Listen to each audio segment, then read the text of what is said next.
Hi everyone, I'm meteorologist Rusty McCranie, and welcome to Weather Express. It's your weather in 5 minutes. Start the clock. Friends, a little bit of an unusual area for our highest risk of severe storms today, and that's back in Big Sky Country.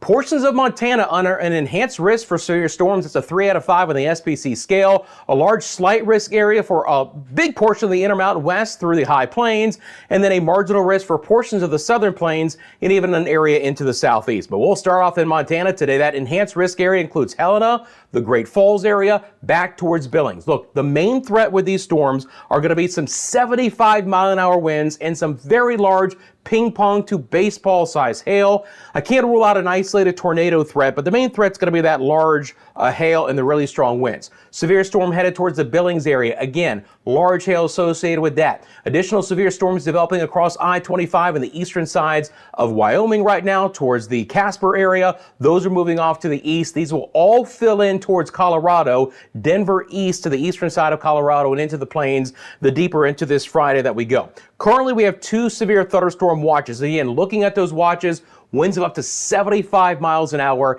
and some 2.5-inch size hail. There's going to be a lot of gusty winds throughout the entire Intermountain West and really even back into most of the West Coast as well. These are all wind gusts at the hour. You see a lot of 30, 40, even up to 50-mile-an-hour winds from time to time.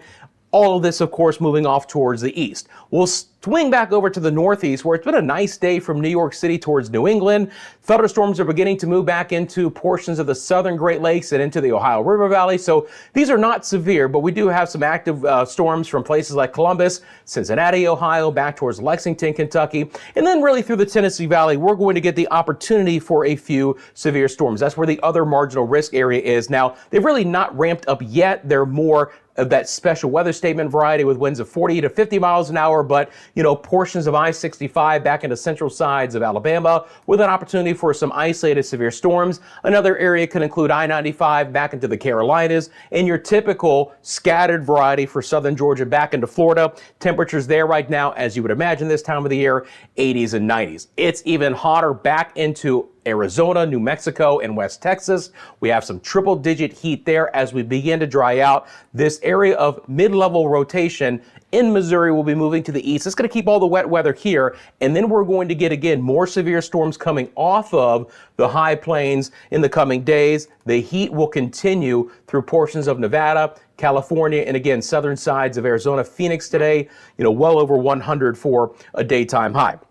A lot of wind along the west coast. There's your severe storms here. Worried about a little bit of flooding through portions of Arklatex in the mid-south with the opportunity for multiple rounds of storms in the coming days. Let's get into the models, friends. Going to bring up our HER model, our high resolution rapid refresh.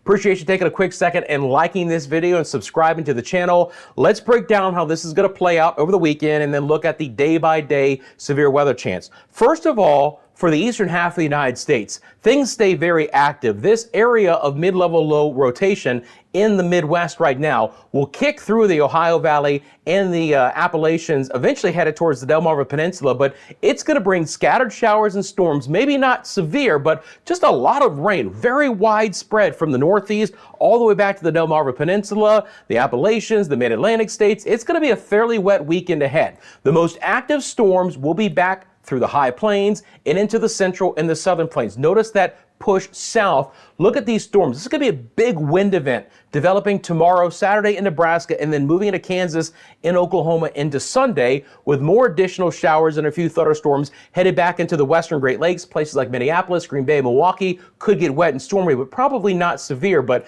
again, all of this energy coming out of Big Sky Country and the higher elevations really juicing up the atmosphere here in the plains. So for tomorrow, it's still Montana, portions of Wyoming, South Dakota, and Nebraska with the best chance for severe storms, wind and hail, still the primary threat, but you can see how this begins to line up here, especially as that dry line kicks a little bit farther off towards the east. Then we slide that that slight area a little bit farther south into Nebraska, but we could follow these storms as we get into late Sunday, Monday, a little bit farther into the southern plains with a big wind event there. Typically, we're going to see some severe storms in the southeast this time of the year, and that's what I expect as well. Rainfall totals could be quite significant. Few areas to monitor. First of all, portions of the Dakotas, Iowa, southern Minnesota. We could be talking about 5-6 inches of rain in some spots, locally higher amounts than that. Sioux City, Mason City, around 5 inches. Then a secondary area through portions of eastern sides of Oklahoma, back into the Tennessee Valley. Again, 4, 5, 6 inches of rain in a couple of spots, but look how widespread the rain is, my friends. If you have outdoor plans this weekend, east of the plains, get prepared for some wet and stormy weather to be moving into your area. Friends, I'm out of time. Appreciate you making Weather Express a part of your daily routine. Let me know in the comment section below where you're viewing from. And again, thank you for liking and subscribing. You guys have a great rest of your day. I'm back tomorrow with your latest 5-minute forecast.